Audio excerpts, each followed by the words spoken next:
lot of these questions happen when turbulent times comes. So is it important for creativity to have like a lake being shaken, or the calmness has been shaken? Is it important for creative work or ideas or poetry or music, an expression to come out of some sort of turbulence or anxiety? See, Prasoon, this needs to be explored in a certain way. The problem with most human beings is, unless you put a pin into them, they will be half alive most of the time. Inertia is a choice that people have taken too. Because of inertia, nothing may be happening. So if you sit on a sofa, you become half alive. But suppose somebody put a pin there, the moment you sit there, you will become fully alive. So, some people who are in that state, whenever threat comes, a war comes, or a pandemic comes, or something else comes, or in their own life some tragedy comes, then they will become concerned about life. It's an unfortunate way to be. You must have this concern every moment of your life. Concern is because of involvement, not because of being instigated by some situation. When your concern comes out of instigation of some terrible thing that is happening right now, or it's impending right now, that is not the way. This is why I said attention. What is lacking is simple attention. We know life only to the extent we are attentive to it. What is the depth of your attention? Only to that extent do you experience life. If your attention is very profound, your experience of life is very profound. When your experience of life is very profound, will you definitely express it? Not necessarily. It may find expression in just the simple work that you're doing, it may find expression in poetry, music, whatever. That depends on things. About Shakespeare creating King Lear when plague was on, or Alexander Pushkin doing something else when he was in quarantine, well, that's because of time. As I'm painting, I've become a painter now not because I want to express something, simply because there is time. Otherwise, I would be too busy to pick up a brush and do something. So, essentially, if the richness of experience is happening within you, it is always possible to find expression in some way. What kind of expression you will find simply depends upon what sort of attention do you have. Is your attention simply there for everything? Is it like a simple light bulb, if you turn it on, light bulb falls on everything? Is that kind of attention you have developed, or you attend to only certain types? As I said earlier, somebody is paying attention only to the sound. So when hard times come, unknowingly they may start creating music. Somebody is paying attention to only colors or forms, they may start becoming painting. Or somebody is paying attention to their thought process, they may start writing poetry or prose or whatever. So essentially, most people can pay attention only to a certain thing that they think is of interest. To be able to pay attention to anything without discriminating what is of interest, what is not of interest, what is worth your attention, what is not worth your attention, this is a wrong way to look at life, because right now the virus, see what a right now I'm going to become extremely unpopular. Just see what a phenomenal thing it is, an invisible damn thing can make the whole humanity go down on its knees. So, the source of creation did not pay any less attention to creating a virus than creating a human being, obviously. So brilliant it is, we have no clue what to do with it.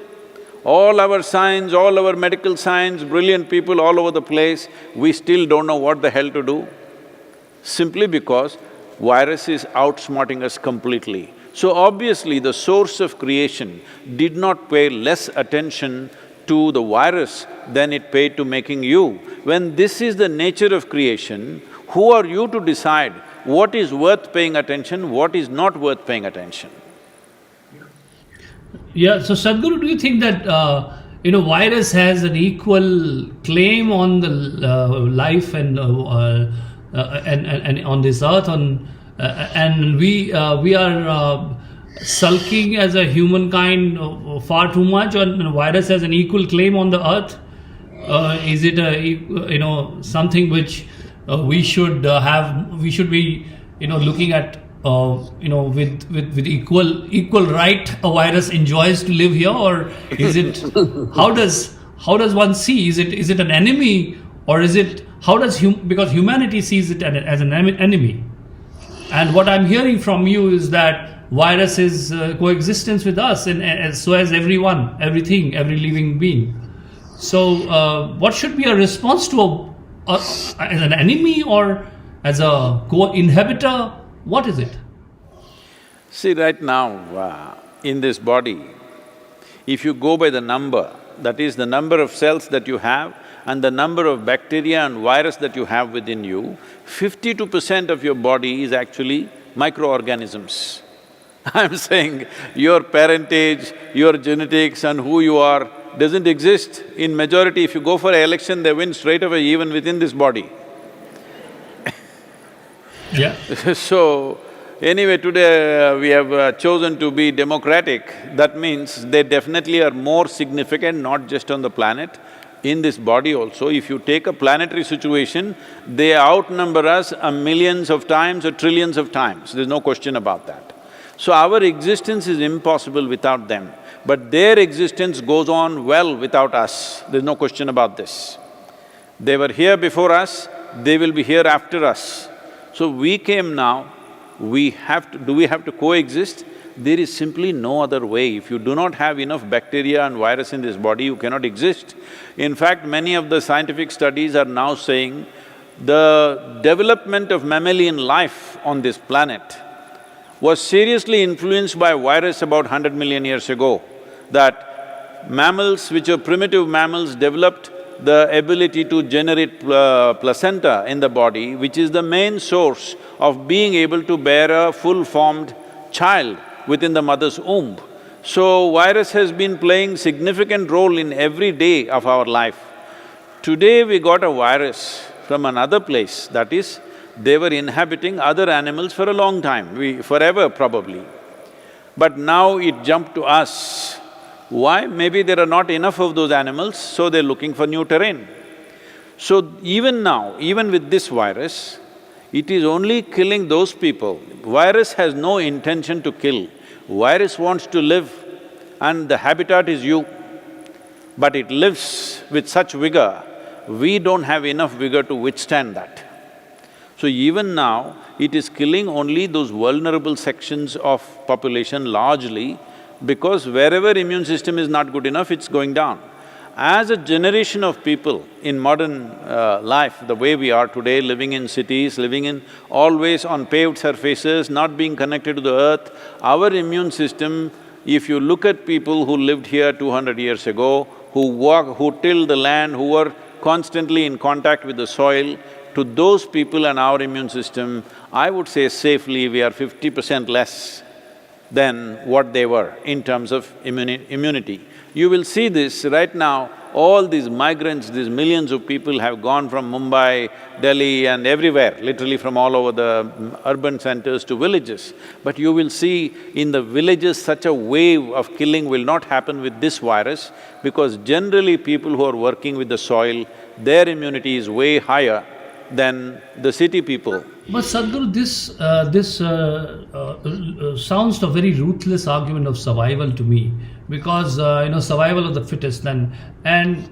when we come to a compassionate world where even the weak should survive, and that's what the human civilization has been all about. That is why we are doing lockdown, isn't it? Yeah, but at the same time, if we consider virus something which is surviving with us or not an enemy of us, but all said and done, the human civilization we have created is created on compassion, on the fact that the weaker sections of our society, weaker people, even they are older people, the emotion of people survive, not necessarily the bodies. We were not interested in the fit bodies to be surviving. We were even considerate to people who are disabled. And we have to create a system which protects everyone around us, and that's the reason maybe we are so much in awe of people who have gone out and actually risk their lives for other people.